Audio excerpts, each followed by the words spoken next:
चलाउँछु भन्नुभयो, हामी यहाँ आकाश रेल चलाउँछु भन्नुभयो, हामी कसरी विरोध गर्यौँ? उहाँले रातारात म झिलिमिली पार्छु भन्नुभयो, हामीले विरोध गर्यौँ। अरू काम गर्नु नदिएको होइन। उहाँलाई यस्तै राष्ट्रिय हित विपरीत, नेपाली जनताको हित विपरीत गर्ने काममा हामीले खबरदारी अवश्य गरेका हौँ। उहाँ भन्नुहुन्छ, केही साथीहरू तृप्त हुनु भएन।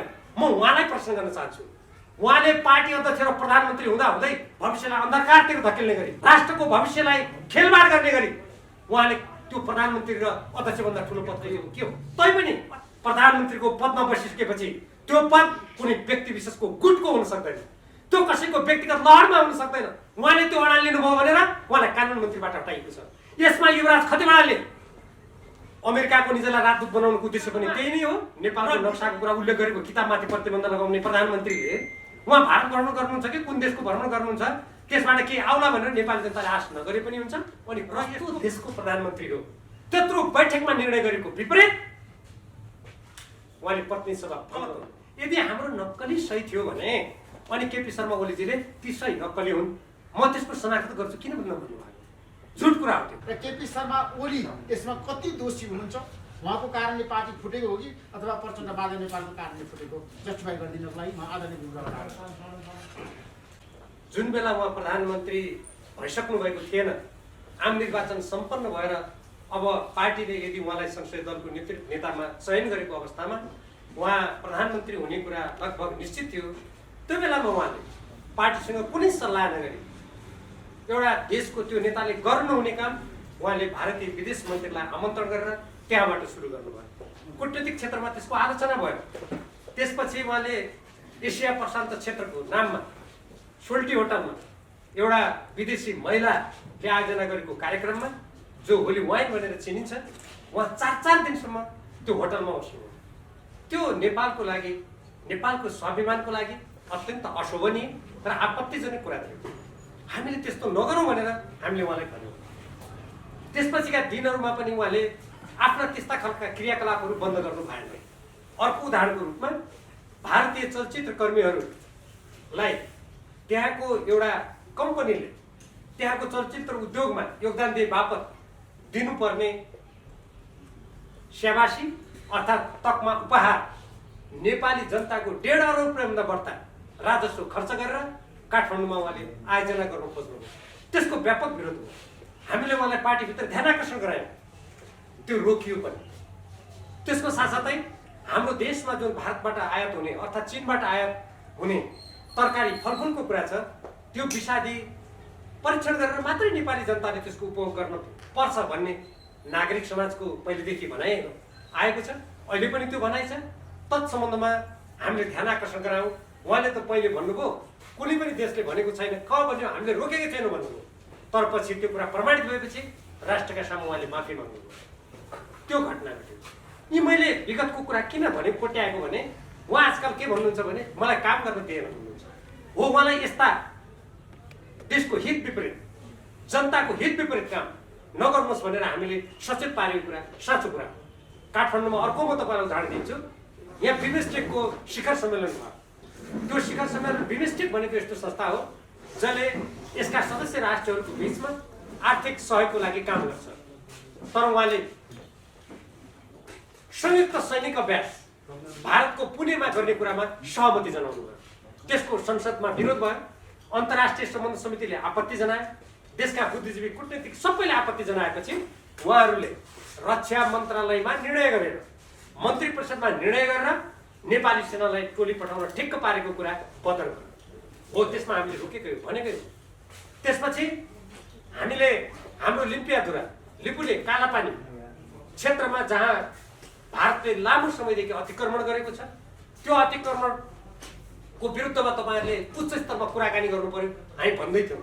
किनभने भारतले पहिले त्यहाँ आफ्ना सुरक्षाकर्मी त राखेकै थियो।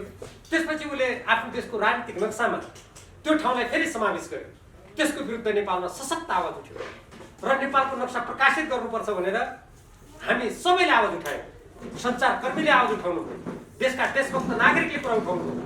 तर उहाँले त्यो नक्सा प्रकाशित गर्न मान्नु भएन।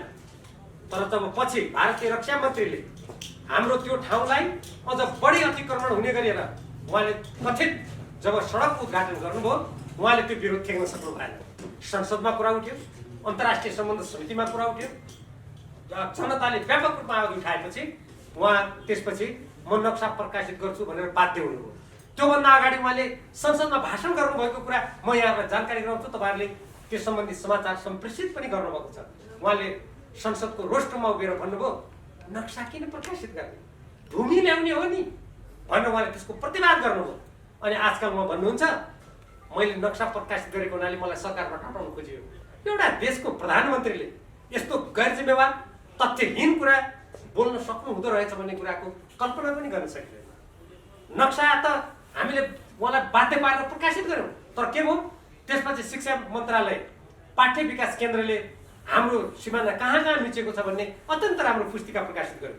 हाम्रो लिम्पियाधुरा कालापानी लिपुले मिचिएको बारेमा जानकारी गराउने र त्यो हाम्रो विद्यालयमा शिक्षण संस्थाहरूमा सन्दर्भ सामग्रीको लागि उपयोगी हुन्छ भनेर संसारमा सिमानाको सम्बन्धमा कस्तो अवधारणा छ, कस्तो अन्तर्राष्ट्रिय मान्यता छ, हाम्रा कहाँ कहाँ सिमाना मिचिएका छन्, हाम्रो 10 गजाको स्थिति के छ भनेर हाम्रा शिक्षण संस्थाहरूमा समेत आउने पुस्ताले जानकारी पाओस्, आजको पुस्ताले जानकारी पाओस् भनेको किताबलाई रातारात उहाँले सम्बन्धित मन्त्रीलाई दबाब दिएर त्यो पुस्तक रोक्न लगाउनु। म यहीँबाट प्रश्न गर्न चाहन्छु, यदि हामीले नक्सा उहाँले आफै निकालेको थियो भने हाम्रो पार्टीको सचिवालयले केन्द्रीय कमिटीले उहाँलाई किन दबाब दिनु परेको होला? ल निकाल्नु भयो, हामीले धन्यवादै दियौँ। त्यसपछि त्यो हाम्रो सिमाना मिचिएको हाम्रो यथार्थ कुरा निक्लेको पुस्तिकामा उहाँले प्रतिबन्ध किन लगाउनु? त्यसकारण म पत्रकार साथीहरू मार्फत हाम्रो ऋषिजीले सञ्चालन गर्ने रिपोर्ट्स क्लबको यो लोकप्रिय कार्यक्रम मार्फत म सम्पूर्ण देशभक्त नेपालीहरूलाई, लोकतन्त्रमा विश्वास गर्ने नेपालीहरूलाई यो कुराको स्मरण गराउन चाहन्छु। उहाँले नक्सा प्रकाशित गर्न चाहनु भएको थिएन, बरु अहिले हामी कूटनीतिक क्षेत्रमा, राजनीतिक विश्लेषणको क्षेत्रमा हामीले के शङ्का गरेका छौँ भने हाम्रो लिपुले लिम्पियाधुरा कालापानी क्षेत्र भारतले फिर्ता गर्नुपर्छ भनेर नेपालमा सशक्त आवाज उठ्ने भयो, संसदमा आवाज उठ्ने भयो। नेपाल कम्युनिस्ट पार्टीको केन्द्रीय कमिटी त्यसमा एक ढिका भएर उहाँ र उहाँको गुटमा विश्वास गर्ने मान्छे बाहेक अरू सबैले आवाज उठाउने भयो भनेर हाम्रो संसद विघटन गर्ने, हाम्रो आवाजलाई दबाउने र हाम्रो त्यो अतिक्रमण क्षेत्रमा अब हामीले केही पनि गर्न नसक्ने षड्यन्त्रको अङ्ग त होइन भन्ने कुरा आज कूटनीतिज्ञहरूले विश्लेषण गरेका छन्। यसको ज्वलन्त उदाहरणको रूपमा उहाँ देशको प्रधानमन्त्री, उहाँले रातारात भारतीय गुप्तचर प्रमुखलाई बोलाएर, सामन्तलाई बोलाएर उहाँले राति 12 बजे देशको शिर निहुर्ने गरेर संसारमा कुनै पनि देशको प्रधानमन्त्रीले गर्न नहुने काम गरेर उहाँले त्यहाँ के साउती गर्नुभयो भन्ने कुरा अहिलेसम्म गोप्य छ। त्यसको उहाँले कुनै संस्थाको जानकारी गराउनु भएन। हामीले पार्टीमा माग गऱ्यौँ, संसदको समितिमा माग गऱ्यौँ, तर उहाँले भन्नु भएन। त्यसको साथसाथै उहाँले परराष्ट्र मन्त्रीलाई अमेरिका पठाउनु भयो। अमेरिका पठाएर नेपालका परराष्ट्र मन्त्रीले अमेरिकाको परराष्ट्र मन्त्रीलाई भेटेर के न काम गर्यो, यो उचाइमा पुग्यो। उहाँहरूले एउटा शब्द भन्नुहुन्छ जहिले पनि जनतालाई झुक्क्याउने गरी, सम्बन्ध उचाइमा पुग्यो। के हो त्यो उचाइ भनेको? उचाइ भनेको के थियो त भने अमेरिकाको होमल्यान्ड सिक्युरिटी भन्छ जसलाई, अर्थात् घरेलु सुरक्षा, जहाँ जो सैनिक नै हो, अनि त्योलाई नेपालमा भित्राउने गरेर उहाँहरूले पार्टनरसिप एग्रिमेन्टलाई अगाडि बढाउनु हो। हामीले संसदको अन्तर्राष्ट्रिय सम्बन्ध समितिमा परराष्ट्र मन्त्रीलाई बोलाएर भन्यौँ तपाईँहरूलाई गोप्य सम्झौता गर्ने अधिकार छैन। नेपालको संविधान बमोजिम पनि तपाईँहरूले त्यो पार्टनरसिप एग्रिमेन्टका कागजपत्र यहाँ पेश गर्नुहोस् भनेर अन्तर्राष्ट्रिय सम्बन्ध समितिका सभापतिजीले परराष्ट्र मन्त्रीलाई पत्राचार गर्नुभयो, तर पनि उहाँले दिनु भएन।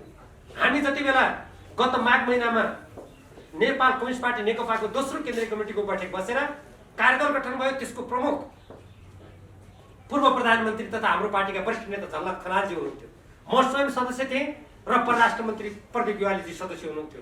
हामीले पटक पटक परराष्ट्र मन्त्रीलाई भन्यौँ तपाईँले गरेको त्यो साझेदारी सम्झौता अर्थात् पार्टनरसिप एग्रिमेन्ट भन्यो के हो, त्यसका कागजात दिनुहोस्, तर उहाँले कहिले दिनु भएन।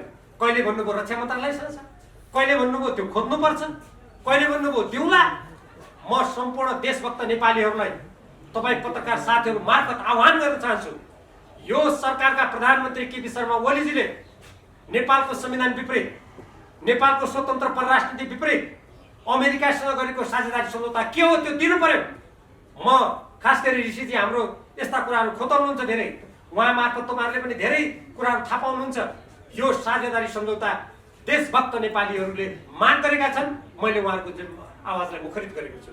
यी मैले घटनाक्रम किन बताएको भने उहाँका वरिपरि बस्नेहरू, उहाँ स्वयं के भन्नुहुन्छ भने मलाई काम गर्न दिएन, अरू काम गर्न नदिएको होइन, उहाँलाई यस्तै राष्ट्रिय हित विपरीत नेपाली जनताको हित विपरीत गर्ने काममा हामीले खबरदारी अवश्य गरेका हौँ। तर अरू सरकारको काममा उहाँलाई के चाहिँ हामीले गर्नु दिएनौँ। उहाँले के राम्रा काम गर्नु खोजेर दिएनौँ हामीले। उहाँले रेल ल्याउँछु भन्नुभयो, हामीले विरोध गरेका छौँ। यद्यपि त्यो रेल अहिले कात्रो ओढाएर राखिएको छ। तपाईँले संसारमा कहीँ त्यत्रो करोडौँ रुपियाँ लगानी गरेको रेल, त्यसका कतिपय फलामहरू आज चोरी हुँदैछन्, कात्रो ओढाएर राखेको देख्नु भएको छ। उहाँले के गर्नुभयो त्यो रेल ल्याएर कात्रो ओढाएर? हाम्रो करोडौँ करोड रुपियाँ दिनदिनै कुनै चोरी भएर बगेर गइरहेको छ। हामीले रोक्या, तैपनि हामीले रोकेनौँ। उहाँले जहाज चलाउँछु भन्नुभयो, हामीले के विरोध गर्यौँ? उहाँले त्यसपछि गएर काठमाडौँलाई हामी एकदम मेट्रो रेल चलाउँछु भन्नुभयो, हामी आकाशे रेल चलाउँछु भन्नुभयो, हामी कसरी विरोध गर्यौँ? उहाँले रातारात म झिलिमिली पार्छु भन्नुभयो, हामीले विरोध गर्यौँ। हामीले कुनै पनि देशको लागि, जनताको लागि गर्ने काममा हामीले विरोध गरेका छैनौँ। निजगढ विमानस्थल बनाऊ भनेकै छौँ, पोखरा विमानस्थल बनाऊ भनेकै छौँ, भैरवा विमानस्थल बनाऊ भनेकै छौँ। तर हामीले त्यस्ता कुराको अवश्य विरोध गरेका छौँ, अहिले पनि गर्छौँ। भविष्यमा देशभक्त नेपालले गलिरहनेछन् जो नेपालको स्वतन्त्र परराष्ट्र नीति विपरीत छ, राष्ट्रघाती छ, जनघाती छ, संविधानको विरुद्धमा छ, लोकतन्त्रको विरुद्धमा छ। ती कुरा त गर्नै पर्यो नि। अब म यसमा लोकतन्त्रको जोड्न चाहन्छु। मेरो हातमा नेपालको संविधान छ। यद्यपि यो नेपालको संविधान प्रत्येक नेपालीले पढेका छन् भन्ने मलाई विश्वास छ। उहाँले हठात प्रतिनिधि सभा विघटन गर्नु, उहाँले संविधानको धारा 76 बमोजिम विघटन गरेको भनेर भन्नुभएको छ। धारा 85 पनि उहाँले उल्लेख गर्नुभएको छ। यो धारा, संविधानको धारा 76 मा नेपालको प्रधानमन्त्रीले प्रतिनिधि सभा विघटन गर्ने कतै पनि अधिकार छैन। म चुनौतीका साथ केपी शर्मा ओलीजीले राम्ररी सुन्ने गरी भन्न चाहन्छु, यदि उहाँले जुन विगतमा मैले जेल परेँ, म राजनीतिकमा एकदम मैले जे बोले त्यो हुन्छ भनेर उहाँ भनिरहनु भएको छ, हामीले पनि सम्मान गरेकै थियौँ। उहाँ पनि एउटा जिल्लाबाट जितेर आउनु भयो, एउटा निर्वाचन क्षेत्रबाट। उहाँ कुनै देशभरिबाट प्रधानमन्त्री प्रत्यक्ष निर्वाचित होइन, हामी पनि एउटा निर्वाचन क्षेत्रबाट जितेरै आएको। अझ उहाँले त एउटा अर्को आफू हारिन्छ कि भनेर अर्को कुनै पार्टीसँग साँठगाँठ गरेर, जसलाई उहाँले विगतमा प्रतिक्रियावादी भन्ने गर्नुहुन्थ्यो, उहाँले उम्मेदवार बनाएर आफ्नो जित सुनिश्चित गर्नुभएको थियो। त्यहीबाट मलाई अलिकति त शङ्का लागेको थियो, उहाँमा अलिक बदल रूपता छ कि उहाँ पदको लागि अहिले विपक्षी अर्को राजनीतिक दलको मान्छेलाई उम्मेदवार बनाएर चाँजो पाँजो मिलाउने, कतै भोलि भविष्यमा धोका दिनुहुन्छ कि भन्ने त भित्र मनमा त परेको थियो। तर यति हदसम्म, यति गैरजिम्मेवार काम, यति संविधान विरोधी, नेपाली जनताको जनमत विरोधी काम उहाँले गरिहाल्नु होला भन्ने कुरा कल्पना गरिएको थिएन। यो संविधानको धारा 76 को जुन उहाँले हवाला दिनुभएको छ, यो संविधानको धारा 76 ले उहाँलाई संविधान बमोजिम प्रतिनिधि सभाको विघटन गर्ने अधिकार छैन। जति बेला हामीले संविधान निर्माण गर्यौँ, म संविधान मस्यौदा समितिको सदस्य, हामीले संविधान निर्माण गर्दा उहाँ समेत उपस्थित भएको बैठकमा उहाँले समेत नेपालमा धेरै राजनीतिक अस्थिरता भयो। एउटा कुनै प्रधानमन्त्रीलाई सनक चढ्यो भने जनतालाई करोडौँ करोडौँ रुपियाँ घाटा पारेर, राष्ट्रलाई अप्ठ्यारो पारेर संसद विघटन गर्ने प्रचलनलाई रोक्नुपर्छ। त्यसकारण प्रधानमन्त्री यो अधिकार दिनुहुन्न भन्ने स्वयं त्यति बेलाका संविधान सभाका सदस्य केपी शर्मा ओली पनि हुनुहुन्थ्यो। आज उहाँको त्यो वचन कहाँ गयो? मलाई कहिलेकाहीँ पत्रकार साथीहरूको बिचमा देशवासीको अगाडि उभिएर यो कुरा भन्नुपर्दा अप्ठ्यारो पनि लाग्छ। त्यही संविधान सभाका अध्यक्ष जस्ता भएका व्यक्ति, त्यही संविधान सभामा मस्यौदामा रहेका कतिपय व्यक्तिहरू जसले मलाई उहाँका अभिलेखहरू यदि सुरक्षित राखिएको छन् भने, यदि कतै त्यसका वृत्तचित्रहरू राखेका छन् भने त्यहाँ बोलेको कुरा तपाईँहरू हेर्न सक्नुहुन्छ खोजेर। उहाँहरूले भन्नुभएको थियो यो राजनीतिक अस्थिर अवस्थालाई समाप्त गर्नको लागि अब नेपालको कुनै पनि प्रधानमन्त्रीले संसद भङ्ग गर्न सक्दैन, प्रतिनिधि सभा भङ्ग गर्न सक्दैन। उहाँहरूका ती वचनहरू के सजिलै परिवर्तन भएर गइसके कि उहाँहरू अवसरवादको बाटोमा लाग्नु, कि गुटको स्वार्थले आँखा बन्द भएर उहाँहरू देश देख्न छोड्नुभयो, समाज देख्न छोड्नुभयो, जनता देख्न छोड्नुभयो र अन्तर्राष्ट्रिय जगतले के होला के भन्ला भन्ने लाज घिन पचाएर आफ्नो निहित स्वार्थको लागि आज राष्ट्रलाई सङ्कटतर्फ धकेल्नुभयो भन्ने प्रश्न उठ्छ। अर्को कुरा, एक त नेपालको संविधानको धारा 85 को जुन उहाँले उल्लेख गर्नुभएको छ, 85 को त सन्दर्भै छैन।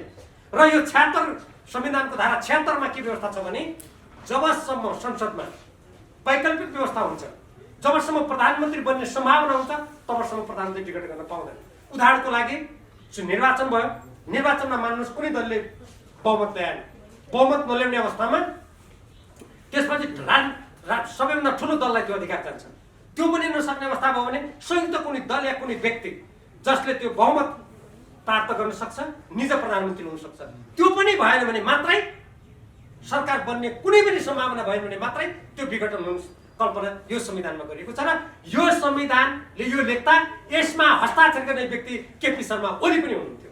हुन त यस्तो झुट बोल्ने प्रधानमन्त्रीलाई, ढाँट्ने प्रधानमन्त्रीलाई हुन त यस्तो कानुनले के गर्ला र म किन मैले झुट र ढाँटको कुरा गरेको भने हाम्रो थाई कमिटीको बैठक बालुवाटारमा बसिरहेको थियो 1 गते पुस। त्यही दिन हामीले उहाँले हठात संविधानको अर्को प्रावधान, संवैधानिक परिषदको प्रावधानमाथि हमला गरेर उहाँले अचानक अन्त फेरि त्यसलाई संशोधन गर्न विधेयक ल्याउनु भयो। जुन प्रकारको उहाँको विधेयक गत वैशाख 8 गते स्वयं उहाँले फिर्ता लिनुभएको थियो। हामी कल्पना गरौँ, म देशवासीलाई पनि भन्न चाहन्छु पत्रकार साथीहरू मार्फत, कस्तो देशको प्रधानमन्त्री हो जसले गत वैशाख 8 गते यो अब सबैले जनताले विरोध गरे भनेर फिर्ता लिनुभयो। उहाँले त्यही विधेयकलाई उहाँले पुस 1 गते ल्याउनु। उहाँले पुसको यो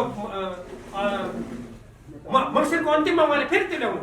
हामीले पुस 1 गते 83 जना प्रतिनिधि सभाका सदस्यहरूले राष्ट्रपति कार्यालयमा समावेदन दियौँ। त्यसमा म स्वयं, हामी 2 जना प्रतिनिधि सभाका सदस्यहरू मसहितको संलग्नतामा हामी राष्ट्रपति कार्यालयमा दर्ता गर्न गयौँ। म राष्ट्रपतिलाई प्रश्न गर्न चाहन्छु, राष्ट्रपति कार्यालय भनेको प्रतिनिधि सभाका 83 जना सदस्यहरूले यो नेपालको संविधान बमोजिम समावेदन दिनु गएपछि उहाँ दर्ता गरिदिनु भन्ने उहाँ संवैधानिक राष्ट्रपति हो कि? उहाँ केपी शर्मा ओलीजीको मात्रै राष्ट्रपति हो कि? उहाँ एउटा कुनै गुटको मात्रै राष्ट्रपति हो कि?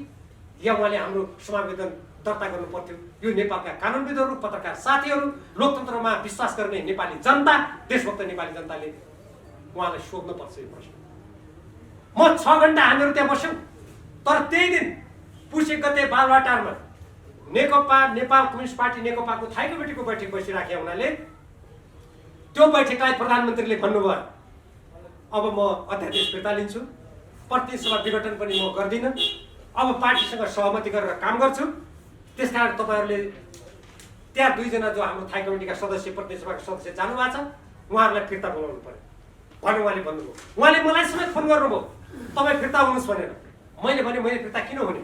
म फिर्ता यदि मलाई चाँडै फिर्ता हो भने तपाईँको भनाइ हो भने राष्ट्रपतिजीलाई तपाईँले फोन गरेर तुरन्त दर्ता गर्नु अनि उहाँहरू आउनुहुन्छ भन्नुहोस् तपाईँ भन्नु भनेको थिएँ मैले। उहाँले कसको इजाजतले तपाईँ जानुभयो भन्नुभयो। अनि मैले भने यो जनताको इजाजतले। तपाईँले कसको इजाजतले यो अध्यादेश ल्याउनु हो? त्यही संविधानको इजाजतले आएको हो भने मैले।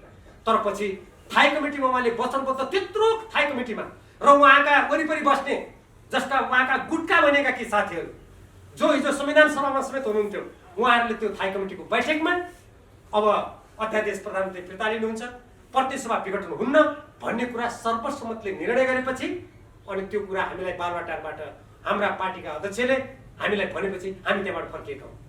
अब म प्रश्न गर्न चाहन्छु र म पत्रकार साथीहरू मार्फत उहाँलाई पनि सोध्न चाहन्छु, म नेपाली जनतालाई न्याय गर्नुको लागि आह्वान पनि गर्न चाहन्छु। अनि कस्तो देशको प्रधानमन्त्री हो त्यत्रो बैठकमा निर्णय गरेको विपरीत उहाँले प्रतिनिधि सभा भङ्ग गर्नु? देशलाई हाँक्छु, म देशको नेता हो, म सत्य निष्ठासँग काम गर्नेछु भनेर यो संविधानलाई साँची राखेर प्रतिज्ञा गर्ने मान्छेहरूको बोली यस्तै हुन्छ, यस्तै झुट बोल्छ, यस्तै ढाँट छल बोल्छन्। उहाँको मैले एउटा भाषण सुने, ढाँट गर्ने, छल गर्ने, छल कपट गर्ने। म विनम्रतासँग सोध्न चाहन्छु, जो व्यक्तिले केन्द्रीय कमिटीमा दिएको वचन, गरेको निर्णयलाई उल्लङ्घन गरेर जसले प्रतिनिधि सभा विघटन गर्छ, त्योभन्दा जाली अरू कोही हुन सक्छ दुनियाँमा? म जनतालाई छुट्याउनुको लागि आह्वान गर्न चाहन्छु। अर्को यसै सन्दर्भमा म यो अपानी 5 देखाइरहेको छु तपाईँलाई।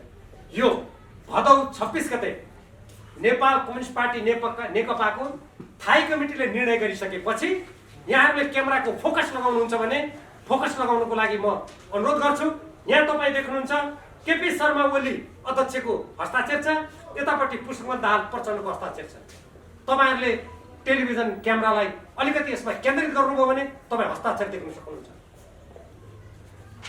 संसारको कुनै पनि इमानदार नेता, जनताप्रति उत्तरदायी, यो दलीय व्यवस्थामा पार्टीप्रति उत्तरदायी संसदप्रति उत्तरदायी व्यक्तिले आफैले गरेको हस्ताक्षर विरुद्धमा जान सक्छ? राजनीतिमा नैतिकताको धेरै ठुलो अर्थ हुन्छ। नेपाली जनताले हामीलाई जुन बेला नाकाबन्दी थियो त्यो नाकाबन्दीमा उभिएको हुनाले त्यति बेला उहाँको मन्त्री परिषदमा म पनि रक्षा मन्त्री प्रधानमन्त्री थिएँ, अरू ठुल्ठुला नेताहरू पनि हुनुहुन्थ्यो। हाम्रो संयुक्त प्रयासबाट हामीले नाकाबन्दीको सामना गर्यौँ, हट्यौँ। जनताले हामीलाई मत दिए, भरोसा गरे। तर आज जब बहुमत प्राप्त भयो निर्वाचनको घोषणापत्रको कुनै अर्थ छैन। मैले जे गरेँ मलाई लाग्छ जङ्गबहादुर राणाले पनि त्यस्तो गरेन, जसले जङ्गे पिलर खडा गरेको थियो, जसले बेलायतमा धेरै नेपालबाट कोसिस लिएर जाँदा बेलायतले धेरै दिनु खोज्दा म त्यसरी सबै चिज सोहोरेर जाने मान्छे होइन भन्यो भनेर इतिहासमा लेखेको छ। अर्थात् जङ्गबहादुर पनि कतिपय कुराहरूमा मैले जे गरेँ त्यो गरेँ भन्ने कुरामा अलिक कमै रहेछ। अनि यस्तो हस्ताक्षर गरेको कुराको विरुद्धमा उहाँले, म यसमा तपाईँहरूलाई एउटा कुरा पढेर सुनाउन चाहन्छु। अलिकति मैले यो धेरै संवेदनशील कुरा छ। हामीले भदौ 26 गते त्योभन्दा अगाडि जुन कार्यदल गठन भएको थियो, म त्यो कार्यदलको सदस्य थिएँ। हामीले सहमति गऱ्यौँ अबोपरान्त उहाँ दुईटै पदमा बस्नुहोस् भनेर हामीले पार्टीको अन्तर्विरोधको समाधान गऱ्यौँ। एउटा नागरिकको लागि देशको प्रधानमन्त्री र एउटा पार्टी सदस्यको लागि पार्टीको अध्यक्षभन्दा ठुलो पद के छ? उहाँ भन्नुहुन्छ, केही साथीहरू तृप्त हुनु भएन। म उहाँलाई प्रश्न गर्न चाहन्छु, उहाँले पार्टी अध्यक्ष र प्रधानमन्त्री हुँदाहुँदै नेपालको कम्युनिस्ट पार्टीको भविष्यलाई अन्धकारतिर धकेल्ने गरी, राष्ट्रको भविष्यलाई खेलबाड गर्ने गरी उहाँले त्यो प्रधानमन्त्री र अध्यक्षभन्दा ठुलो पद खोजेको के हो? अतृप्त त उहाँ देखिनुहुन्छ। किनभने उहाँले जनताले चुनेको प्रतिनिधि सभालाई विघटन गरिदिनु हो। हामी प्रतिनिधि सभाका सदस्यहरूको 5 वर्षसम्म जनताको सेवा गर्न पाउने अधिकारलाई खोज्नुभयो। त्योभन्दा महत्त्वपूर्ण र खतरनाक कुरा आज कोरोना विषाणुको संक्रमणबाट देश आक्रान्त छ। कयौं मानिसहरू दिनदिनै संक्रमित भइरहेका छन्। कति मान्छेहरू औषधि नपाएर मरिरहेका छन्। बेरोजगारहरू चिच्याइरहेका छन्। हाम्रा व्यवसायहरू चौपट छन्। शिक्षण संस्थाहरू खुलेका छैनन्। उहाँका अर्थमन्त्री विगतमा एकजना हुनुहुन्थ्यो जसले एमसिसीसँग सम्बन्धित सम्झौता संसदमा विचाराधीन रहेको बेलामा संसदको विशेषाधिकारलाई हनन गरेर नेपाल राष्ट्रलाई घात गर्ने गरी उहाँले गोप्य रूपमा कार्यान्वयन सम्झौता गर्नुभयो। तिनी अर्थमन्त्रीले भन्नुहुन्थ्यो हामीसँग पैसा कम छ, अर्का अर्थमन्त्रीले भन्नुहुन्छ हामीसँग पैसाको अभाव छ। अनि उहाँहरूले अवधि नपुग्दै नेपाल जस्तो देशमा 5 वर्ष लागि निर्वाचित भएको प्रतिनिधि सभालाई भङ्ग गरेर कोरोनाको विचारसँग उहाँलाई कुनै चिन्ता छैन। हुन त देशको लागि औषधि उपचार ल्याउनको लागि ओम्नी जस्ता भ्रष्टाचार काण्ड गर्नेको लागि त हुन त यसले के छोयो होला र? हुन त मैले कुरा उठाउनु पनि त्यति, यो कुरा उठाएको कुराले पनि यस्ता व्यक्तिलाई कति छुन्छ म आफै त्यसमा अलि मलाई संशय छ। तर पनि हामी नेपालीले भन्नुपर्छ, कोरोनाको यस्तो महामारी भएको बेलामा, देशको अर्थतन्त्रमा समस्या परेको बेलामा अनि प्रधानमन्त्रीले अर्बौं रुपियाँ खर्च गर्ने गरी हठात वैशाख महिनामा चुनाव गर्न यो कुन देशको हित गर्न खोजेको? कसको इसारामा काम गर्न खोजेको? कतै बालुवाटारमा राति आधा राति आउने पार्टीको विदेश विभागलाई थाहा छैन, पार्टीका नेताहरूलाई थाहा छैन। सरकारले कुनै पनि पार्टीको व्यक्तिलाई आमन्त्रण गर्दैन। पार्टीको व्यक्तिलाई आमन्त्रण गर्नु पर्यो भने पार्टीले गर्नुपर्छ, सरकारको मान्छेलाई आमन्त्रण गर्नु पर्यो भने सरकारले गर्छ। तर ती सम्पूर्ण कुरा मिचेर उहाँले एउटा विदेशी पार्टीको व्यक्तिलाई पनि रात बालुवाटारमा गोप्य साउती गर्नुभयो। कतै यी पाइलाहरू नेपाल जुन स्वाभिमानका साथ उभिन खोजेको थियो, नेपाल कम्युनिस्ट पार्टीले स्वाभिमानपूर्वक उभिनुको लागि आवाज उठाएको थियो, नेपाली जनताले साथ दिएका थिए, कतै त्यसलाई खत्तम पार्नुको लागि त्यसमाथि प्रहार गरेको त होइन। यो गम्भीर प्रश्न नेपाली जनताले आज समीक्षा गर्नुपर्ने कुरा छ। मैले तपाईँलाई अन्तरपार्टी यो निर्देशनको 5 को म अलिकति सानो कुरा म पढेर सुनाउँछु भनेको थिएँ। हाम्रो यसमा पद्धति संस्थागत प्रणालीलाई सबल तुल्याउने भनेर लेखिएको छ। त्यसको सबभन्दा माथि भनिएको छ, सम्बन्धित सबै नेता कार्यकर्ता सदस्यहरूलाई आफ्ना गल्ती कमजोरीहरूप्रति आत्मसमीक्षित र आत्मालोचित हुँदै भविष्यमा त्यस प्रकारका गल्ती कमजोरीहरू दोहोरिन नदिन निर्देशित गर्दछ। अतीतमुखी होइन, भविष्यमुखी भएर वर्तमानका चुनौतीहरूलाई व्यवस्था गरेर होइन, त्यसलाई सामना गर्ने सही निष्कर्ष र सार्थक योजनाका साथ अघि बढेर जनताले सुम्पेको अभियान पूरा गर्दै मुलुकको उज्जवल भविष्य सुनिश्चित गर्ने सङ्कल्प गर्दछ। केपी ओलीजीको सही छ।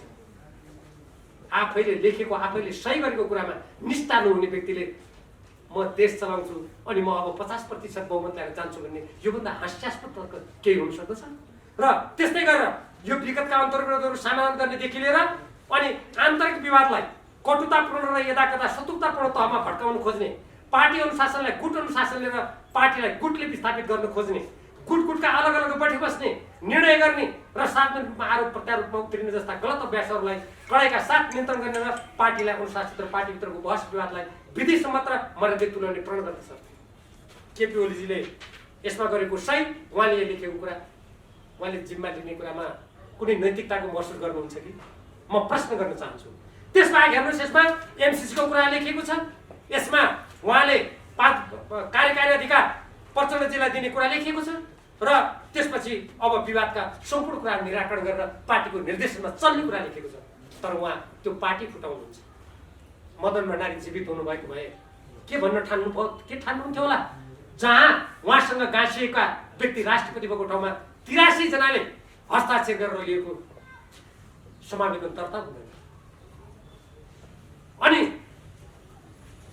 अर्को कुरा, यसै सन्दर्भमा म तपाईहरुलाई यो अध्यक्षद्वयको कार्यविभाजन र कार्याधिकारी स्पष्ट गर्ने, यसमा पनि केपी ओलीजीले सही गर्नुभएको छ।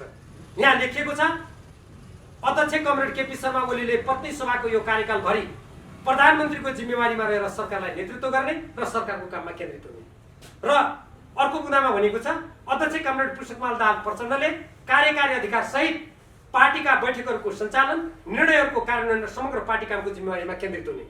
अर्को बुँदामा छ, अध्यक्ष द्वयले पार्टी र सरकार बीचको आपसी सम्बन्धलाई संस्थागत रूपमा अघि बढाउन समन्वय गर्ने, सामूहिक नेतृत्व तथा व्यक्तिगत जिम्मेवारीको संस्थागत प्रणाली अवलम्बन गरेर सबल तुल्याउने। अनि केपी शर्मा ओलीजी अरूलाई अनुशासनहीन, अराजक भन्नुहुन्छ। उहाँले आफै हस्ताक्षर गरेको यो दस्तावेजले भन्छ उहाँभन्दा बढी अराजक, उहाँभन्दा बढी गुटगत, उहाँभन्दा बढी स्वार्थी सम्भवतः अरू मान्छे भेट्न गाह्रै पर्छ भन्ने कुरा यो दस्तावेजले प्रमाणित गर्छ। मैले त्यसरी यो दस्तावेज भने यो नेपाल कम्युनिस्ट पार्टीको विधान हो। अब उहाँ भन्नुहुन्छ म आधिकारिक हो। यो लोकतन्त्र हो। 1-2 दिन मानिसहरूलाई अल्मल्याउन सकिन्छ, ढाँट्न सकिन्छ, के तथ्य कुरामा सधैँ पर्दा हाल्न सकिन्छ? म तपाईहरुलाई यो नेपाल कम्युनिस्ट पार्टी नेकपाको विधानको धारा 60 यो पछि संशोधन भएर यो अलिकति तलमाथि परेको पनि हुन सक्दछ। त्यो चाहिँ मैले यसको जुन छापिएको प्रतिबाट अहिले मैले तपाईहरुलाई पढेर सुनाउन खोज्दैछु। बैठकहरू नियमित हुनुपर्छ भन्ने धारा 59 मा छ। उहाँले कहिले पनि बैठक बोलाउन मान्नु भएन। गत वैशाख 8 गते जब उहाँले संवैधानिक अध्यादेश सम्बन्धी संवैधानिक परिषद सम्बन्धी अध्यादेशबाट संशोधन गर्न खोज्नुभयो कानुन, हामी 20 जना थाई कमिटीका सदस्यहरूले लिखित रूपमा उहाँलाई बैठकको लागि आग्रह गरेको, उहाँले मान्नु भएन। अनि जो व्यक्तिले पार्टीको बाध्यात्मक व्यवस्था छ, यहाँ कमिटीका 25% सदस्यले लिखित माग गरेको खण्डमा केन्द्रीय कमिटीको बैठक 1 महिनाभित्र र मातहत कमिटीको बैठक 15 दिनभित्र बोलाउनु पर्नेछ। अनि यस्तो नमान्ने व्यक्ति, यति अनुशासनहीन, यति अमर्यादित व्यक्तिको हातमा सरकार परेपछि यस्तो सङ्कट नआएर के आउँछ? एउटा कुरा। दोस्रो, म तपाईहरुलाई उहाँहरू भन्नुहुन्छ यो हामीसँग केही सदस्य, उहाँहरूसँग 29% पनि सदस्य छैन केन्द्रीय कमिटीका। हामीले भर्खरै केन्द्रीय कमिटीको बैठक सम्पन्न गर्यौं, तेस्रो बैठक, जसमा अत्यधिक ठुलो संख्यामा निर्वाचनमा आएको मात्र पहिलोचोटि हामीले निवेदन दिन जाँदा त्यसमा 287 जनाको हस्ताक्षर छ। हाम्रो यहाँ पछि त्यसमा थपिएको संख्या त 325 बढी छ। अब पार्टीको विधानको धारा 60 मा लेखिएको छ, बहुमतको निर्णय पार्टी निर्णय, एकताको राष्ट्रिय महाधिवेशन अधिवेशन र बैठकहरूमा सबै विषयमाथि छलफल गर्दा जनवादी प्रक्रिया अपनाइनेछ। निर्णय प्रक्रियामा मत विभाजन भएमा बहुमतको निर्णय पार्टी निर्णय हुनेछ। ख, निर्णयमा असहमत हुने सदस्यले आफ्नो असहमति सम्बन्धित एकताको राष्ट्रिय महाधिवेशन अधिवेशनमा बैठक कक्षमा लिखित रूपमा प्रस्तुत गर्नुपर्नेछ। फरक मत प्रस्तुत गर्ने सदस्यले छलफल गर्न चाहेमा छलफल गर्न सकिनेछ। अनि पार्टीको विधान नमान्ने व्यक्तिले देशमा कानुनी शासनको स्थापना गर्नुहुन्छ भनेर आश गर्नु त बेकार हो, व्यर्थ हो। तैपनि प्रधानमन्त्रीको पदमा बसिसकेपछि त्यो पद कुनै व्यक्ति विशेषको गुटको हुन सक्दैन, त्यो कसैको व्यक्तिगत लहरमा हुन सक्दैन। निजले देशको संविधान अनुसार चल्नुपर्छ, कानुन अनुसार चल्नुपर्छ। पार्टीको नेतृत्व गरेपछि पार्टीको विधान अनुसार चल्नुपर्छ। तर केपी शर्मा ओलीजीले यी सम्पूर्ण कुराहरू उल्लङ्घन गर्नुभयो, नाङ्नुभयो, यसको अवज्ञा गर्नुभयो र त्यसलाई कुल्चिनुभयो। र अन्तमा गएर पार्टीको अनुशासनमा बस्नु पर्ला, विधि मान्नु पर्ला भन्ने लागेर उहाँ पार्टी फुटाउने जस्तो पार्टी माथि अपराध गर्ने कुकृत्यमा लाग्नु हो। सही कुरा यो हो। अब म पछाडि उहाँको विघटनपछि कुरा गर्छु। कुनै पनि देश उहाँ संसदीय व्यवस्थाको हवाला दिनुहुन्छ। यद्यपि हाम्रो यो प्रणाली अरू देशको संसदीय व्यवस्था जस्तो छैन। भारतमा समानुपातिक छ, बेलायतमा समानुपातिक छैन नि। हामीले आफ्नै खालको विशेषता युक्त हामीले प्रणाली अपनायौँ र यो प्रणाली संसदीय प्रणालीको मूल चरित्र यसमा हुन्छ भन्ने कुरालाई उहाँले पनि मान्नु भएको छ। यदि त्यो कुरालाई मान्ने हो भने कुनै पनि प्रधानमन्त्रीले संसद भङ्ग गरिसकेपछि भङ्ग गर्ने सिफारिसको साथसाथमा निजले राजीनामा दिनुपर्छ। यो न्यूनतम नैतिकताको कुरा हो।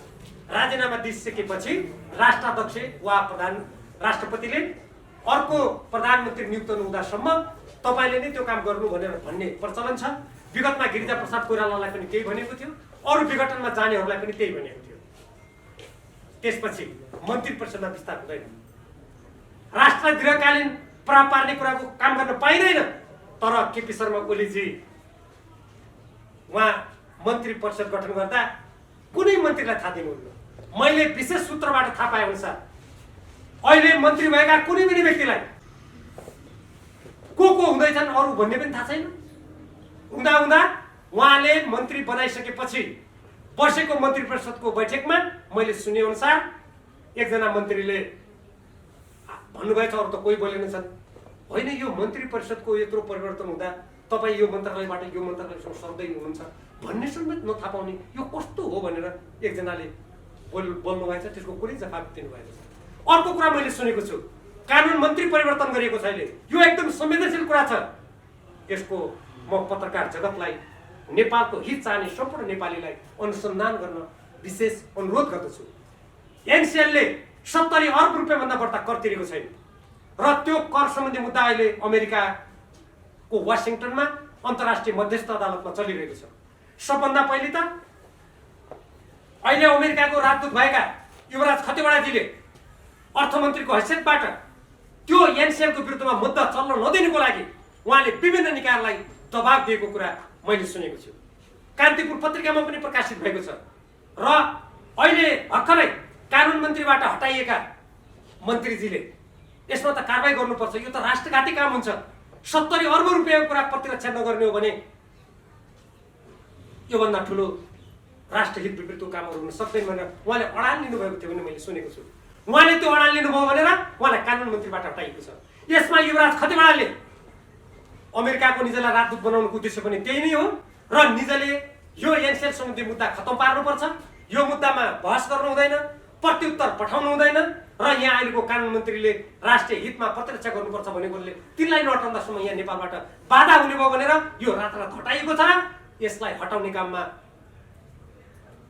निज युवराज खतिवडाको अर्बौं रुपियाँमा नेपाललाई घाटा पुर्याउने जुन दुराशययुक्त चलखेल हो, त्यो चलखेलमा प्रधानमन्त्री केपी शर्मा ओलीले ठप्पा लाउनु भएको छ भन्ने धेरैको भनाइ मैले सुनेको छु।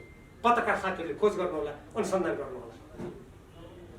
र यसरी हाम्रो पार्टीको विधान, हाम्रो पार्टीका निर्णयहरू र नेपालको संविधानमाथि उहाँले कुठाराघात गर्नुभएको छ र नेपालमा फेरि राजनीतिक अन्यल, अनिश्चय, द्वन्द्वको उहाँले सिर्जना गर्नुभएको छ।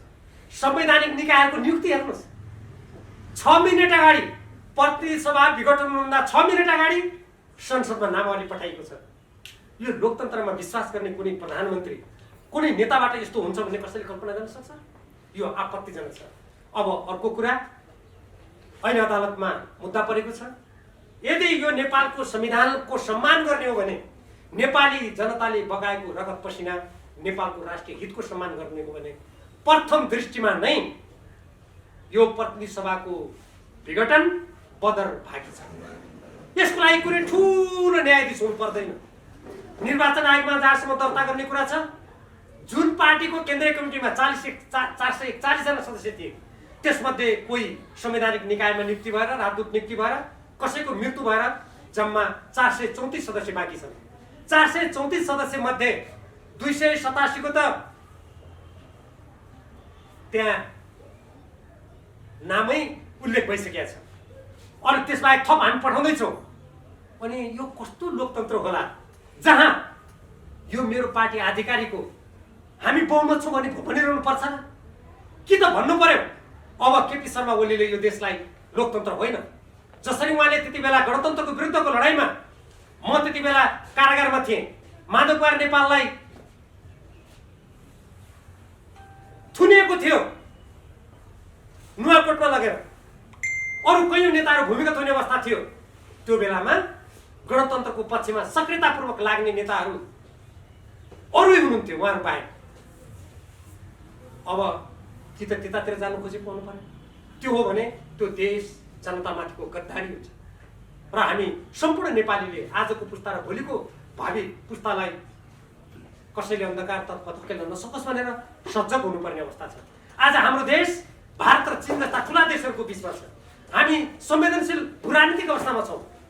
आज वही केपी शर्मा ओलीजीले हो जसले विगतमा त्यो भारत र नेपालको बिचमा प्रबुद्ध व्यक्ति समूह गठन गर्नुपर्छ भनेर मैले त भनेको थिएँ। यो अलमल्ने कुरा हो, यो नगरौँ भनेको थिएँ मैले। हामी सोझै असमान सन्धि सम्झौता पुनरावलोकन गर्ने भनेर नेपालको संविधानमा लेखेको छ, हामी त्यहाँ जाउँ भनेको थिएँ मैले। तर उहाँले प्रबुद्ध समूह भन्नुभयो। आज कहाँ गयो त्यो प्रबुद्ध समूहको प्रतिवेदन? अनि उहाँहरू भन्नुहुन्छ हामीले उचाइमा पुर्याएको सम्बन्ध। उचाइमा होइन, नेपालको स्वाभिमान, नेपालको जुन 2/3 जनताले किन मत दिएको त्यसलाई उहाँले अपमान गर्नुभएको छ। यो अपमानको विरोध गर्नुपर्छ। हामी प्रतिनिधि सभाको विघटनको सबले एक स्वरले यो अलोकतान्त्रिक, संविधान विरोधी, राष्ट्रहित विरोधी यो पाइलाको विरोध गर्नुपर्छ। यो नेपालको हितमा छैन भन्ने कुरा त्यसैले नेपाल कम्युनिस्ट पार्टी नेकपाले भनेको छ। हामीले निर्वाचन आयोगमा गएर पनि आफ्नो दाबी गरिसकेका छौँ। हामीले सम्बन्धित सबै निकायहरूलाई तपाईँहरूले देश र जनताको हितमा संविधानको रक्षाको लागि जुन शपथ खानुभएको छ सबैले त्यसको स्मरण गर्नुपर्छ भनेर हामीले राज्यका सबै निकायहरूलाई आफ्नो कर्तव्यबाट अहिले नेपाल कम्युनिस्ट पार्टी जो सरकारको नेतृत्व गरिरहेको थियो त्यस्तो अवस्थामा यहाँ विवाद भयो भन्दैमा कोही पनि कर्तव्यबाट विचलित नहुनुहोस् भनेर हामीले आग्रह गरेका छौँ। अन्तमा म पुनः स्वदेश र प्रवासमा रहनुभएका सम्पूर्ण लोकतन्त्रमा विश्वास गर्ने देशभक्त नेपालीहरूलाई यो प्रतिनिधि सभाको विघटन जुन संविधान विपरीत छ, नेपालको राष्ट्रिय हित विपरीत छ, यो केपी शर्मा ओलीजीको गुटगत स्वार्थ, उहाँका एकदम निरङ्कुश स्वेच्छाचारी आचरण प्रवृत्तिको जुन उपज भएको छ यसलाई असफल पारिनुपर्छ। त्यसो भए मात्रै नेपालको आगामी दिनको राजनीतिक यात्रा त्यो अलिकति सहज होला। अन्यथा हामी कुन अन्धकारतिर धकेलिने भन्ने कुराको टुङ्गो छैन। म त्यसकारण सम्पूर्ण पत्रकार साथीहरू मार्फत सबैलाई यसतर्फ गम्भीर भएर सोच्न र आफ्नो ठाउँबाट आवाज उठाउन पनि म आह्वान गर्न चाहन्छु। मैले यति कुरा नै राखेँ। यसबाहेक पत्रकार साथीहरूको यसमा कुनै जिज्ञासा छन् भने म त्यसलाई स्पष्ट पार्ने प्रयास गर्ने छु। मेरो एउटा जिज्ञासा छ राहुल सर, यहाँले भन्नुभयो यो बदर भागी छ भन्नुभयो सर्वोच्चमा परेको रिट। यदि सर्वोच्चले बदर गरेन भने के गर्नुहुन्छ? र अर्को कुरा, निर्वाचन आयोगले तपाईँको पार्टीलाई वैधता दिएन, चुनाव चिन्ह तपाईँलाई दिएन भने के गर्नुहुन्छ? म सबभन्दा पहिले त स्वतन्त्र न्यायालय सर्वोच्च अदालत नेपालको संविधानमा भएको स्पष्ट व्यवस्था, जुन संविधान एउटा होइन दुईटा संविधान सभाका निर्वाचन गरेर करोड होइन अर्बौं रुपियाँ खर्च गरेर बनेको छ। यसको विपरीत कुनै अदालत, न्यायालय, त्यसमा रहेका व्यक्तिहरू जान्छन् भने म कल्पना गर्दिनँ। एक दोस्रो, निर्वाचन आयोग जो अर्को संविधानको रक्षा गरेर दल त्याग सम्बन्धी ऐन बमोजिम काम गर्नुपर्ने निकाय हो, जसले राजनीतिक दललाई सुचारू रूपमा अगाडि बढाउनुको लागि उसले कानुनी मर्यादामा सम्पूर्ण राजनीतिक दलहरूलाई राख्ने भूमिका खेल्नुपर्छ। त्यस्तो निकायले अन्यथा निर्णय गर्दैन, उसले चाहिँ कुनै हाम्रो कानुन विरुद्ध गर्दैन भन्ने कुरामा म विश्वस्त छु। त्यसकारण म अहिले त्यस्तो कल्पनै गर्न चाहन्न। अर्को कुरा, तपाईँहरूको पार्टीका अध्यक्ष द्वयले नै गम्भीर आरोप लगाउनु भएको छ केपी ओलीलाई। केपी ओली गणतन्त्र विरोधी हुन्, उनको कारणले गर्दा गणतन्त्र डुब्न सक्छ, उनी निरङ्कुश छन्, उनी तानाशाही छन्, पार्टीको बैठकसम्म बोलाउँदैनन् भनेर आरोप लगाउनु भएको छ। यो आरोपलाई पुष्टि गर्ने तथ्यहरू छ तपाईँहरूसँग? मैले अघि नै उहाँले बैठक पटक नमानेको कुरा मैले तथ्यगत रूपमै राखिसकेँ, त्यो नदोहोऱ्याउँ। अब जहाँसम्म गणतन्त्र विरोधी यो व्यवस्थालाई खतरामा मैले पार्न खोज्नुभयो कि खोज्नु भएन भन्ने कुराको प्रसङ्ग छ, प्रतिनिधि सभा जहाँ नेपाल कम्युनिस्ट पार्टी नेकपाको झन्डै 2/3 बहुमत छ, त्यसलाई विघटन गर्ने प्रधानमन्त्री र नेताको यो व्यवस्थालाई धरापमा पार्ने आशय छैन। यो देशलाई अनिश्चयतर्फ धकेल्ने दुराशय छैन। यत्रो कोरोनाको सङ्क्रमणको बेला देशले सबै रकम, सबै प्रयास राष्ट्रको हितमा लगाउनु पर्नेमा यत्रो नेपाली जनताको टाउकोमा फेरि बोझ थप्ने र राष्ट्रलाई आर्थिक रूपमा जनसङ्कटमा ग्रस्त पार्ने जुन व्यक्तिले त्यस्ता पाइला चाल्छन् उनले यो गणतन्त्रलाई खतरामा पार्दैनन् भनेर ढुक्क हुने अवस्था त निश्चय पनि छैन।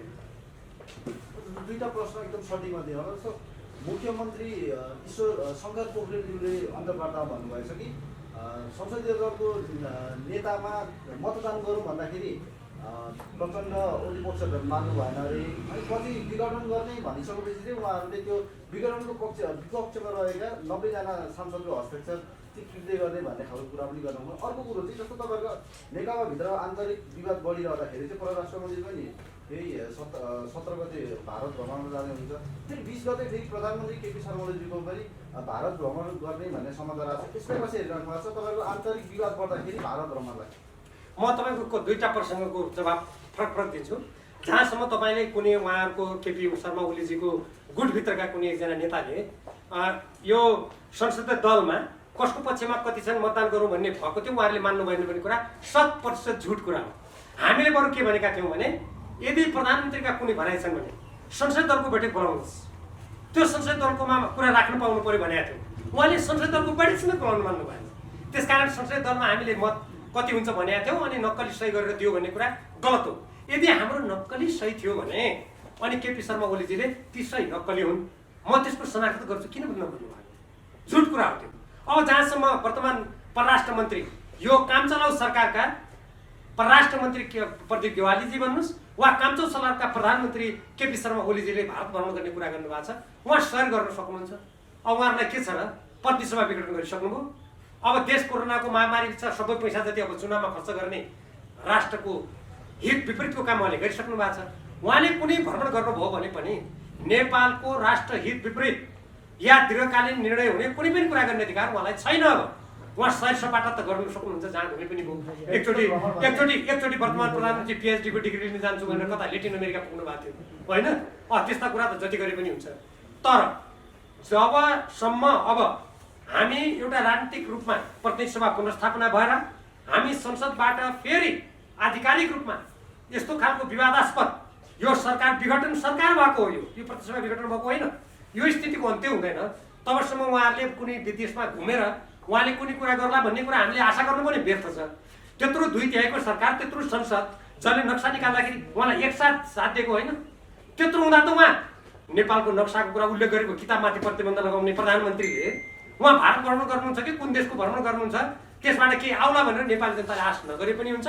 र यस्तो काम चलाउ सरकारले मैले अघि नै भने अब घुमफिर गर्नलाई त टुरिस्ट भएर पर्यटक भएर जहाँ गए पनि हुन्छ, तर उहाँले कुनै राष्ट्र हितमा काम गर्ने अवस्था म देख्दिनँ।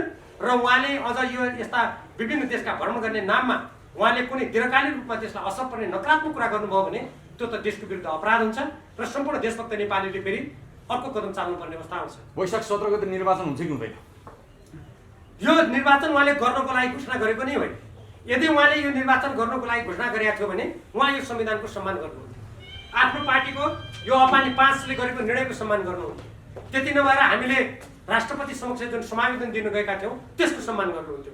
ती सबै कुरालाई लात हान्ने व्यक्तिले इमान्दारीपूर्वक चुनाव गराउनु होला, स्वतन्त्र स्वच्छ निर्वाचन गराउने आशय राख्नुभएको होला भन्ने कुरामा धेरै ठुलो प्रश्न छ। अब हुन्छ कि हुँदैन भन्ने कुरा पहिले त उहाँले गरेको जुन यो अवैधानिक विघटन छ त्यो कुराको टुङ्गो लागेकै छैन। हामी अहिले नै त्यो हुन्छ हुँदैन भन्ने कुरा यो भविष्यको गर्वमै छ। आम नागरिकहरूको एउटा साझा प्रश्न छ, सोसल मिडियामा यति बेला चर्चित छ यो प्रश्न के हो भने देशमा यति धेरै भ्रष्टाचारका काण्डहरू भए तपाईँहरू आफ्नै पार्टीको बचाउमा लाग्नुभयो, डिफेन्स गर्न सडकमा आउनु भएन, बलात्कारका यत्रा घटनाहरू भए त्यसको दोषीलाई समातेर कारबाही गर्ने सन्दर्भमा सडकमा आउनु भएन तपाईँको पार्टीका शीर्ष नेताहरू। तर संसदभित्रको कुर्सी खोसिए पछाडि चाहिँ तपाईँहरू सडकमा आउनुभयो भनेर नागरिकहरूले नैतिकताको प्रश्न गरिरहेका छन्। होइन, त्यो नागरिकहरूले त्यसलाई नछुट्याएको म उदाहरण दिन्छु। हामीले हत्या र बलात्कारका प्रकरणमा तपाईँ यस्तो नगर्नुहोस् भनेर प्रधानमन्त्रीलाई थाई कमिटीमा भन्यो, केन्द्रीय कमिटीमा भन्यो, सचिवालयमा भन्यो। मेरो बोलेको कुरा त यही रिपोर्ट्स क्लबमा मैले कतिचोटि भनेको छु, यहाँहरूले सुन्नु भएको छ। मैले कयौँ पत्रकार साथीहरूको अन्तर्वार्तामा भनेको छु। मलाई के भन्यो त्यो कुरा गर्दा प्रतिपक्षको भूमिका निर्वाह सरकारको विरोध गर्यो। यहाँले जुन कुरा उठाउनु भयो त्यो कुरा गर्दा मलाई ज्यानको समेत धम्की दियो। यहाँहरूलाई थाहा छ हामीले त एउटा पार्टी जब त्यसका कमिटी छन्, बैठक छन्, संसद छ भने त्यहाँबाट भनौँ भनेर मलाई भन्यो। संसदका सम्बन्धित समितिबाट भन्यो। किनभने हामी एउटा सरकारमा रहेको भएको हुनाले एकैचोटि सडकमा जान मिल्दैन थियो। अहिले किन सडकमा गयौँ भने अहिले त म पार्टी फुटाएर हिँड्नु भने पार्टी फुटाएर कम्युनिस्ट पार्टीमाथि नेपालको राजनीतिक अस्तित्वमाथि उहाँले स्थायित्वमाथि प्रहार गर्नु भने यो बेग्लै प्रसङ्ग हो। तर हामीले ती कुरा उठाएका थियौँ, उहाँले मान्नु भएन।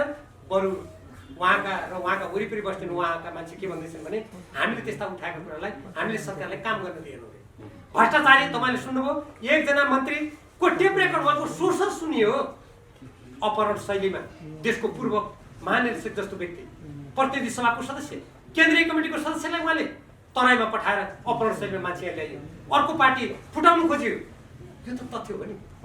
अरू देशमा भएको भए यस्तो मुद्दामा छानबिन भएर कानुनको कठघरामा उभिनु पर्थ्यो। हामीले यस्ता कुरा उठायौँ भनेर नै उहाँले आज अब भोलि आफू सरकारबाट हट्ने स्थिति बन्यो भने यी कुराको खोतल खातल होला, फेरि कानुन आकर्षित होला भनेर उहाँले सशङ्कित भएर यो संविधान विरोधी, जनताको हित विरोधी पाइला चाल्नु भएको छ। मेरो अन्तिम जिज्ञासा, हिजोका दिनमा पनि दुई अध्यक्ष हुँदाखेरि समस्या उत्पन्न भयो। यसपटक पनि तपाईँहरू दुईजनालाई अध्यक्ष बनाएर अगाडि बढ्नु भएको छ। भोलिका दिनमा माधव नेपालको टिम र प्रचण्डको टिम छुट्टा छुट्टै बन्दैन, त्यहीँभित्र अन्तरसङ्घर्ष हुँदैन भन्ने ग्यारेन्टी कसरी दिन सक्नुहुन्छ? हाम्रो अध्यक्ष दुईजना राख्ने प्रणालीले समस्या सिर्जना गरेको होइन। सिर्जना केपी शर्मा ओलीजीको स्वेच्छाचारिता, पार्टीका बैठकहरू नमान्ने, पार्टीले गरेका निर्णयको अवज्ञा गर्ने, राष्ट्रिय हितमा उठाएका कुरालाई विरोधीले उठाएको भन्ने, सरकार राम्ररी चलाउँ भन्दा नसुन्ने, आफै चाहिँ वामदेव गौतमजीको अध्यक्षतामा सरकारलाई सुझाव दिने कमिटी बनाउने 9 सदस्य, त्यसको सदस्य म पनि हुँ। 62 पृष्ठ लामो हामीले सम्झौता थियौँ, त्यसलाई रद्दीको टोकरीमा हाल्ने, यो अपानीलाई रद्दीको टोकरीमा हाल्ने। उहाँको यस्तो प्रकारको स्वेच्छाचारी व्यवहारले गर्दा यो सङ्कट आएको हो। र जहाँसम्म अहिले नेपाल कम्युनिस्ट पार्टी नेकपाका पुष्पकमल दाहाल प्रचण्ड र माधव कुमार नेपाल अध्यक्ष हुनुभएको छ, त्यसमा समस्या आउला कि भन्ने कुरा छ। हामीले त विधि प्रणाली पार्टीको निर्णय बमोजिम चाल्ने सङ्कल्प पहिलेदेखि गर्दै आएका छौँ। पार्टीको निर्णय विधिबाट मान्यो भने समस्या उत्पन्न हुने कुरा हुने कुरै भएन। यद्यपि हाम्रो जस्तो समाजमा कुनै पनि सङ्गठनको प्रमुख एउटा बनायो भने त्यो केन्द्रीकृत हुन्छ, त्यो राजनीतिक दृष्टिकोणबाट, विधिको दृष्टिकोणबाट राम्रो हुन्छ भन्ने जुन नागरिकहरू, विश्लेषकहरूले भन्ने गर्छन्, त्यसमा सत्यता भने मैले किन यो प्रश्न राखेँ भने अहिले नै पदाधिकारी नियुक्तिमै समस्या आइसक्यो भन्ने छन्। होइन, गलत कुरा। एउटा मेरो अन्तिम प्रश्न, जस्तो धेरै नेताहरूले कि त क्लियर गरिसक्दाखेरि अथवा कि त क्लियर गरेर पनि गुट परिवर्तन गर्दाखेरि वामदेव गौतमजीले आफ्नो कता किता हो भने क्लियर गर्नु भएको छैन। उहाँलाई चाहिँ अवसरवादी भन्ने कि के भन्ने, तात्पर्य त्यो नत्र गोदाए भन्ने के हो? अब हाम्रो पार्टीका कुनै पनि व्यक्तिको बारेमा दुनियाँले प्रश्न उठाउनु भयो। अब तत्सम्बन्धमा के निष्कर्ष निकाल्नुहुन्छ, समाजले कसरी हेर्नुहुन्छ, जनताले कसरी हेर्नुहुन्छ, यो लोकतान्त्रिक प्रणालीमा जनतालाई यहाँहरू जस्तो पत्रकार साथ गर्न अधिकार छ। अब त्यसमा मैले कुनै व्यक्तिले कसरी सोच्नुहुन्छ, किनभने प्रत्येक व्यक्तिको आफ्नो स्वतन्त्रता हुन्छ। हेर्नुहोस्, कोही व्यक्ति पार्टी छोडेर पनि जान सक्छन्, कोही लाग्न सक्छन्, कोही तटस्थ बस्न सक्छन्। त्यस्तो व्यक्तिले लिने निर्णयमा मैले टिप्पणी गर्नु त्यति सुहाउँदैन। जस्तो कि ब्रह्मगिरी सभा दिएको हो, यतै बल्ल भाइ हुन्छ भन्ने अर्थवादी पनि गरिएको छ। होइन, अहिले त